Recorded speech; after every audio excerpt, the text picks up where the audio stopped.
Cash for query मामले में TMC सांसद महुआ मोइत्रा की मुश्किलें बढ़ी। सरकारी गवाह बनने को राजी हुए कारोबारी दर्शन हीरानंदानी ग्रुप के सीईओ दर्शन हीरानंदानी ने माना। महुआ मोइत्रा ने उनसे जानकारी लेकर गौतम अडानी के खिलाफ संसद में पूछे सवाल। दर्शन हीरानंदानी का आरोप, उन्होंने बताया केंद्र सरकार से सवाल पूछने के लिए उन्होंने महुआ की संसदीय लॉगिन का इस्तेमाल किया था। दर्शन हीरानंदानी का आरोप, 2017 के बाद महुआ ने उनके खर्च पर विदेश यात्रा की। महुआ ने कई डिमांड्स की जिन्हें उन्होंने मजबूरन पूरा किया। महुआ मोइत्रा ने एक्सपोस्ट पर हीरानंदानी के हलफनामे पर सवाल उठाए। लिखा, बंदूक की नोक पर दर्शन हीरानंदानी से पीएमओ ने करवाए साइन। 2023 के विधानसभा चुनावों के लिए बीजेपी का महामंथन आज। पीएम मोदी की अध्यक्षता में होगी केंद्रीय चुनाव समिति की बैठक। राजस्थान और तेलंगाना के उम्मीदवारों का नाम किया जाएगा फाइनल। केंद्रीय चुनाव समिति की शाम 6 बजे होगी बैठक। मध्य प्रदेश विधानसभा चुनाव के लिए कांग्रेस ने जारी की उम्मीदवारों की सूची। 88 उम्मीदवारों के नामों का हुआ ऐलान। मध्य प्रदेश में सीट नहीं देने पर कांग्रेस पर भड़के अखिलेश यादव। कहा, पहले पता होता तो कांग्रेस वालों का ना कॉल उठाता ना अपनी सूची उन्हें देता। अखिलेश यादव की दो टूक, गठबंधन केवल उत्तर प्रदेश में केंद्र के लिए होगा तो उस पर विचार किया जाएगा। अजय राय ने अखिलेश के आरोप से इनकार किया। कहा, अखिलेश ने अपने उम्मीदवार तो कांग्रेस की लिस्ट आने से पहले ही घोषित कर दिए थे। अखिलेश के बयान पर प्रमोद तिवारी ने कहा, मुझे नहीं पता किसने क्या कहा, इंडिया गठबंधन बरकरार है। अखिलेश और कांग्रेस की जंग पर बीजेपी ने चुटकी ली। प्रदेश अध्यक्ष वीडी शर्मा ने कहा, अखिलेश ने राहुल गांधी को आईना दिखाया। वीडी शर्मा के मुताबिक अखिलेश ने कांग्रेस के बारे में जो बयान दिया उसे मध्य प्रदेश में कांग्रेस की स्थिति का पता चलता है। मध्य प्रदेश के मुख्यमंत्री शिवराज सिंह चौहान की मंडला में रैली। शिवराज ने लोगों से हर घर में एक रोजगार का वादा किया। शिवराज सिंह ने कांग्रेस पर निशाना साधते हुए आदिवासियों का अपमान करने का आरोप लगाया। कहा, कांग्रेस है आदिवासियों की सबसे बड़ी दुश्मन। शिवराज सिंह ने कांग्रेस पर आदिवासियों तक विकास नहीं पहुंचने देने का भी आरोप लगाया। सीएम ने कहा, कांग्रेस ने केवल शोषण किया। केंद्रीय मंत्री ज्योतिरादित्य सिंधिया मध्य प्रदेश के शिवपुरी पहुंचे। बूथ लेवल कार्यकर्ताओं को संबोधित किया। ज्योतिरादित्य सिंधिया ने कमलनाथ के बयान को लेकर कांग्रेस पर साधा निशाना। सत्ता के लिए एक दूसरे के कपड़े फाड़ रहे हैं। कहा, मध्य प्रदेश में बीजेपी बन सकती है सबसे बड़ी party. India TV CNX opinion poll में 115 सीटें मिलने का अनुमान। मध्य प्रदेश में बीजेपी से पिछड़ती दिख रही है कांग्रेस। ओपिनियन पोल में 110 सीटें मिलने का अनुमान।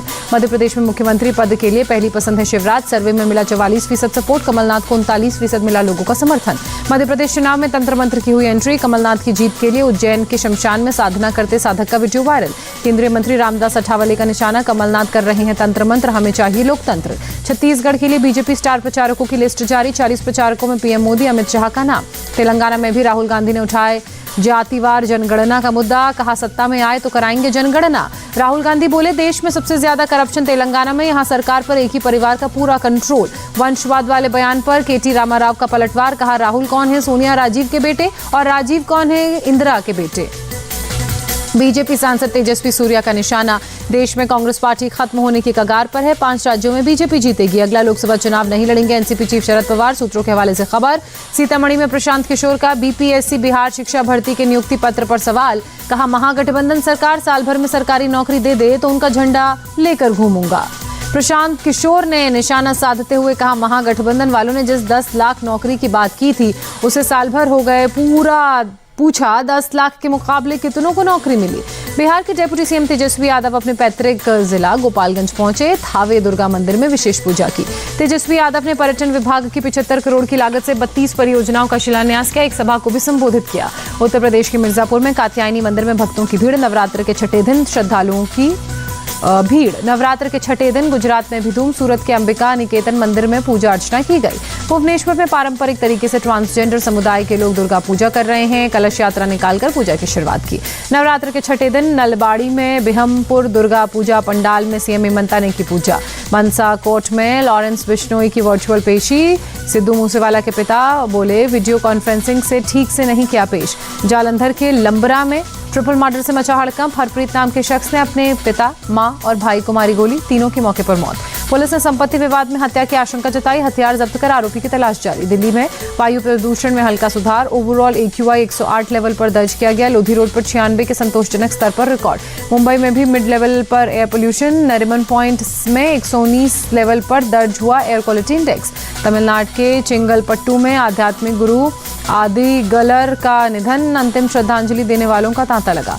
साउथ इजराइल में मलबे से इंसानी राख निकालते दिख रहे हैं वॉलंटियर्स। जिंदा लोगों के लिए लगातार तलाशी अभियान जारी। इजराइल हमास जंग का 14वां दिन आज। इजराइल ने अपनी सेना से गाजा में घुसने के लिए तैयार रहने को कहा।